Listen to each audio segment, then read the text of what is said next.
टीपू के पैरोकार हैं हम, इसलिए हमको जालिम के आगे सर को झुकाना नहीं आता, जालिम के आगे सर को झुकाना नहीं आता। टीपू सुल्तान ने पहली बार दिखाया था। आपका जन्म कर्नाटक के अंदर 20 नवंबर 1750 को आपका जन्म हुआ। भारत माता की गोद में एक ऐसे सपूत ने आंख खोली जिसका बाप हैदर अली था। सुभान अल्लाह। बाप का नाम हैदर अली, जो शेरे खुदा का नाम है, बहादुरी में अपना मिसाल नहीं रखते। हैदर अली ने अंग्रेजों के खिलाफ जद्दोजहद जारी की।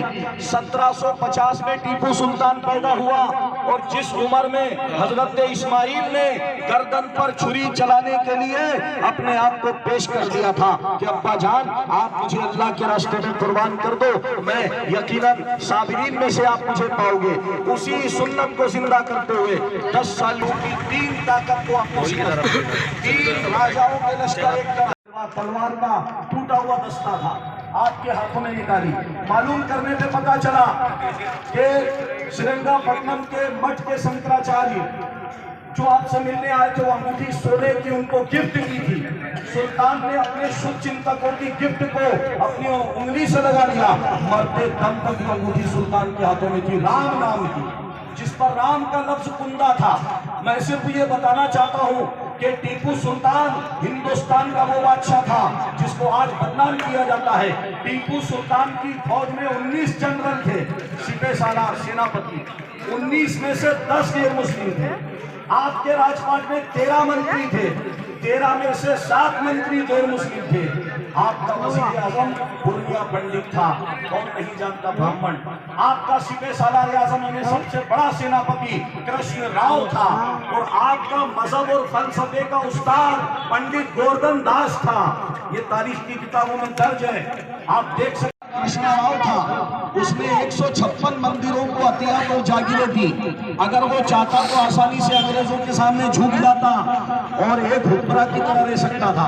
और आज उसके वारिस कलकत्ता की सड़कों पर रिक्शा न चला रहे होते, मगर टीपू ने बेइज्जती और गुलामी पर मौत को तरजीह दी। उनका ये कौल है कि गीदड़ की 100 साल की जिंदगी से शेर की एक दिन की जिंदगी बेहतर होती। ये टीपू सुल्तान का कौल है।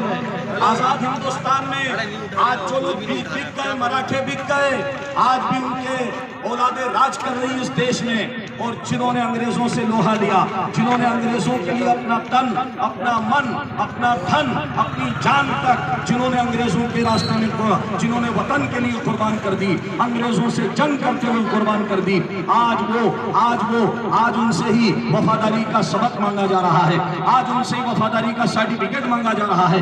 कितने बदनसीबी की बात है, अंग्रेजों ने क्या नहीं दिया था टीपू सुल्तान को। और टीपू सुल्तान से कहा तुम हमारी बात मान लो, देखो निजाम हमसे मिल गए हैं, देखो मराठी हमसे मिल गए हैं, बहुत सारे राजा रजवाड़े हमसे मिल गए हैं, तुम अकेले कुछ नहीं कर सकते। लेकिन तने तनहा टीपू ने कह दिया कि मैं गीदड़ की तरह 100 साल की जिंदगी नहीं चाहता, मैं तो शेर की तरह जिंदा रहना चाहता हूँ, चाहे वो एक दिन ही क्यों ना जिंदा रहे। आपके अंदर जज्बा इमाम हुसैन का था। जिस तरह यजीदियों के सामने सारे लोग झुक गए थे और इमाम हुसैन के साथ सिर्फ 72 रह गए थे, उसी तरह हिंदुस्तान में अंग्रेजों से बड़े बड़े राजाओं ने डील कर ली थी। निजाम हैदराबाद अंग्रेजों के साथ था, मराठे अंग्रेजों के साथ थे, लेकिन एक टीपू सुल्तान ने इस देश को बताया कि अंग्रेज इतनी बड़ी ताकत नहीं, अगर चाहो संघर्ष कर सकते हो, कुर्बानी दे सकते हो, तो वतन को आजादी मिल सकती है। इसी टीपू सुल्तान के नक्शे कदम पर चलते हुए भगत सिंह ने, राजगुरु ने, सुखदेव ने इस देश के लिए कुर्बानी पेश की। और ये टीपू सुल्तान का सत्ता था, टीपू सुल्तान की शहादत थी कि आपने गांधी, नेहरू जैसे नेताओं को देश की आजादी का रास्ता बताया और अंग्रेज जिनसे खौफ खा करके चले गए। मैं बस यही टीपू सुल्तान के बारे में जानकारी आपको शेयर करना चाहता था।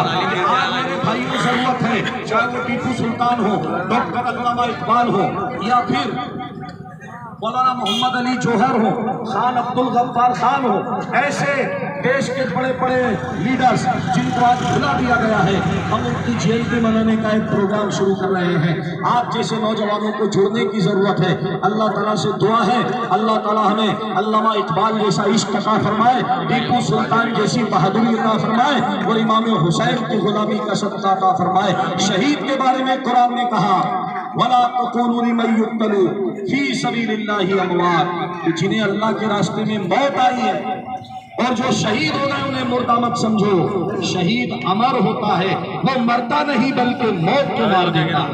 टीपू सुल्तान ने मौत